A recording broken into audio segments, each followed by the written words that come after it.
So I am looking at a stack of sources here that honestly, it reads less like a historical record and more like the autopsy of a massive, centuries-long corporate fraud. Oh, absolutely. It's a house of cards. Right. We have these translations from the Book of Jin. We've got modern demographic analyses on ancient migration patterns and, some incredibly dense academic papers detailing 4th century Chinese tax structures. Which I know sounds dry, but Oh, it's wild.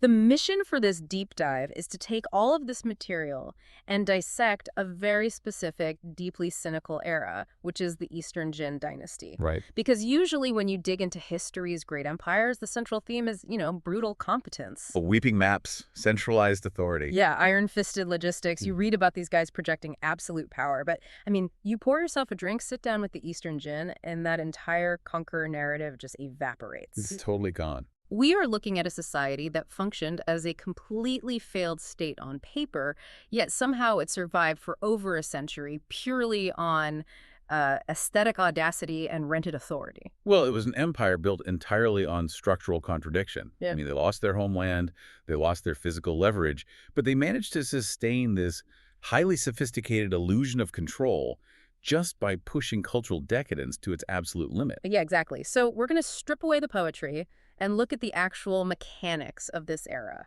I want you, listening right now, to picture the Eastern Jin not as this grand ancient civilization, but as a modern corporate survival story. A very messy one. Oh, completely.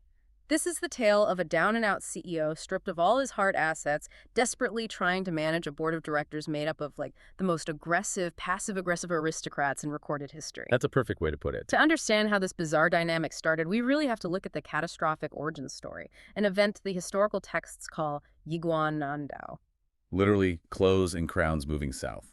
Which sounds almost romantic, right? Until you read the demographic realities of what was actually happening. Yeah, that terminology really masks what was in reality a panicked apocalyptic evacuation. It really does. Yeah. Imagine you are sitting at the absolute top of the food chain. You own a sprawling, hyper-luxurious estate in the ancient capital of Luoyang.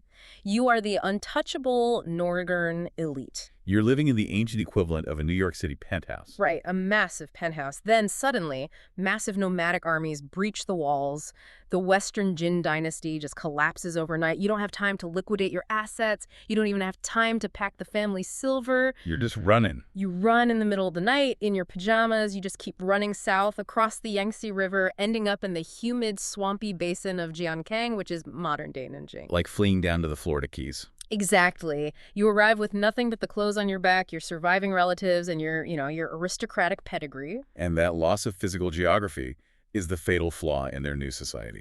Well, in an agrarian feudal system, land is the sole currency of hard power. They brought their fancy titles, sure, but they left behind the tax base and the military manpower that actually enforced those titles. Right, which brings us to the guy trying to hold this whole mess together, Emperor Yuan of Jin, a man named Sima Rui. The CEO. The CEO. He's a member of the royal family who manages to outrun the slaughter. He crosses the river and decides he's going to set up a new headquarters in the south. So he pulls up a folding chair in the mud, unpacks his royal seal, and declares that the company is still in business. But he immediately hits a brick wall. A massive one. The local southern landowners, these wealthy Wu families, have lived down there for generations. They look at this northern royal claiming to be their new boss, and they just laugh. They see a vagrant. Yeah, a total drifter. They had absolutely no economic or military incentive to recognize his authority.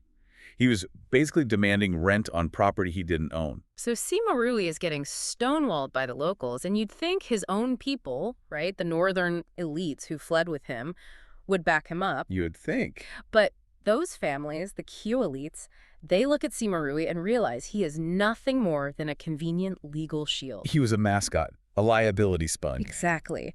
The northern elites needed the Sima brand to justify their presence to the southern locals, but they had zero intention of letting him touch the actual levers of power. They kept the actual operation strictly out of his hands. So we have an emperor who has the mandate of heaven, a fancy title on his door, but completely lacks equity in his own empire. Zero equity. Which leads to the central power dynamic of the era, summed up in this famous historical phrase, Wang and Ma share the world. Right. The Ma is Sima Rui because his family name is Sima. But the Wang refers to the Langya Wang family, specifically two cousins, Wang Dao and Wang Den. So if the Eastern Jin is a shell company, the Wang family is the shadow holding company extracting all the revenue. Beautifully put. Wang Dao managed the civil bureaucracy in the capital. He was the diplomat who negotiated the fragile truces with those angry southern locals. And his cousin, Wang Dun, controlled the entire military apparatus stationed upriver in Jingzhou. So together, they held the sword and the ledger. Hold on, though. I look at this arrangement and it just seems inherently unstable. Yeah. I mean, Sima Rui is still the emperor, right? He has the historical legitimacy. Sure. Why couldn't he just play the long game, quietly build his own localized southern army over a decade, and then systematically purge the Wang family for insubordination? I mean, he's the king. Well, because heaven doesn't pay the infantry. Oh, wow. To build an army, you need grain. To get grain, you need to tax the landowners. But Wang Dao controlled the bureaucratic administration that collected the taxes. And Wang Dun's armies physically sat on the primary agricultural choke points of the Yangtze. So if Sima Rui tried to build an independent force, the Wangs could simply starve the capital in a matter of weeks. That is a phenomenal stranglehold. The emperor is basically renting his crown on a month-to-month lease, and the Wang family holds the security deposit. It's humiliating. The humiliation of this dynamic is staggering. The sources describe these court sessions where Sima Rui is sitting on the imperial throne trying to issue decrees, while Wang Dao is managing the actual business of the empire. Right. Sima Rui was so acutely aware of his own irrelevance that he famously invited Wang Dao to physically climb up the steps and sit on the throne next to him during a royal assembly. Just think about the optics of that. It's insane. The CEO is essentially begging the primary shareholder to come sit in his lap during a board meeting just to prove to the rest of the company that they are still friends. And Wang Dao, of course, politely declined. Naturally. He understood the mechanics of influence perfectly. You don't need to sit in the chair to own the room. Taking the throne physically would only paint a target on his back. Remaining beside it allowed him to wield absolute power without the ceremonial liability. It's a completely parasitic relationship, but mutually assured destruction if either side pulled the plug. But you know, the Wang family's dominance creates a totally different logistical nightmare. The refugees. Yes, they have an entire constituency of displaced, incredibly arrogant northern aristocrats living in the South. These people used to own vast estates, and now they are crammed into the historical equivalent of noisy, humid apartment complexes. And they refuse to accept that they are refugees. Exactly. So how does a shadow government pacify a massive, bruised ego when there is literally no physical land left to hand out? You invent land. Yes. You implement a policy called Qiuzhizhijun, which I think is perhaps the most cynical bureaucratic hack in administrative history. It really is. Qiuzhizhijun translates to the creation of virtual jurisdictions. So, if you are a displaced northern elite, the government solemnly creates a fake geographical address for you. A paper territory. Right. Let's say you used to govern Zuzhou province in the north, which is currently, occupied by heavily armed nomadic cavalry. The Eastern Jin government takes a tiny, random plot of land in the southern swamps, officially renames it Northern Zuzhou, and legally recognizes you as its governor. Unbelievable. It is the exact equivalent of losing your fortune, moving into an Ohio trailer park, and having the local government let you legally incorporate your trailer as Manhattan so you don't feel bad about yourself. Well, the psychological comfort of the nomenclature was important, clearly, but the policy was much more than a coping mechanism. It was a massive, state-sanctioned tax shelter. Let's get into the mechanics of that, because the sources on the tax registers are just wild. They had a color-coded system, right? Yes, exactly. The local southern populations were recorded on yellow registers, meaning they were subject to taxation and brutal military conscription. Okay, the locals pay up. Right. But the northern refugees, through these virtual jurisdictions, were placed on white registers. A white register granted you legal status as a temporary resident, a guest of the state. A guest? And guests were entirely exempt from local taxes and labor drafts. So it wasn't just slapping a fake Beverly Hills placard on your door. It was declaring your bedroom an offshore tax haven. Basically, yeah. These northern elites get to keep their grand titles, maintain their bloated aristocratic households, and pay absolutely zero to the state that is hosting them. While the locals foot the bill. Right. The local Southern Wu families are watching these snooty refugees essentially squat on their land while the locals bear 100% of the tax burden to fund the government. I mean, it is a recipe for deep systemic resentment. And it completely starved the central government. Mm. By exempting the entire northern aristocracy from the tax base, the Eastern Jin ensured that the state treasury would remain perpetually impoverished. So Sima Rui is broke. The emperor couldn't afford a standing army because his wealthiest subjects were legally invisible to the tax collectors. It is the ultimate fake it till you make it strategy, but completely destroying the company's balance sheet in the process. You have a government running on rented power, an economy choked by virtual tax evasion, and a ruling class completely detached from reality. Totally delusional. By all metrics, this fragile illusion should have collapsed within a decade. And reality finally did come knocking, right? In the year 383 AD. The Battle of Feishu.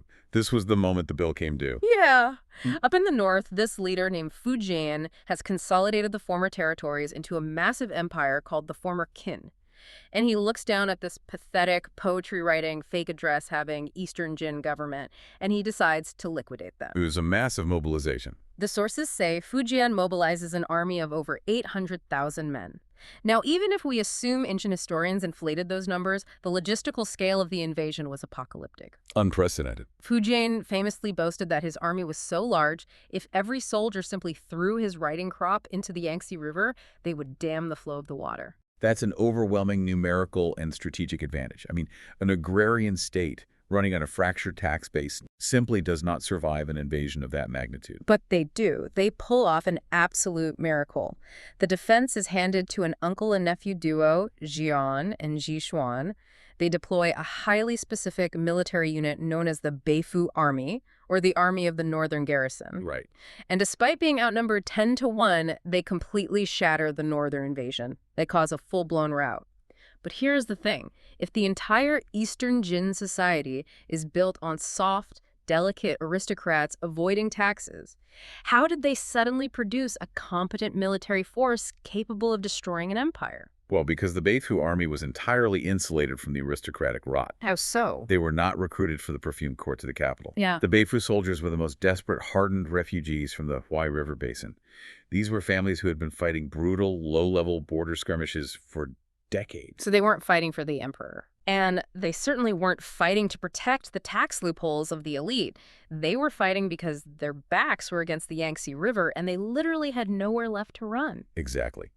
And the tactical mechanism of their victory at Faishui actually exploited the sheer unwieldy size of Fujian's massive army. Oh, the river crossing maneuver. This is brilliant. Okay, so the two armies are facing each other across the Fei River. The Jin commander sends a message to the northern forces, essentially saying, hey, it's getting late. If you back up just a little bit, we can cross the river and we can have a proper decisive battle right now.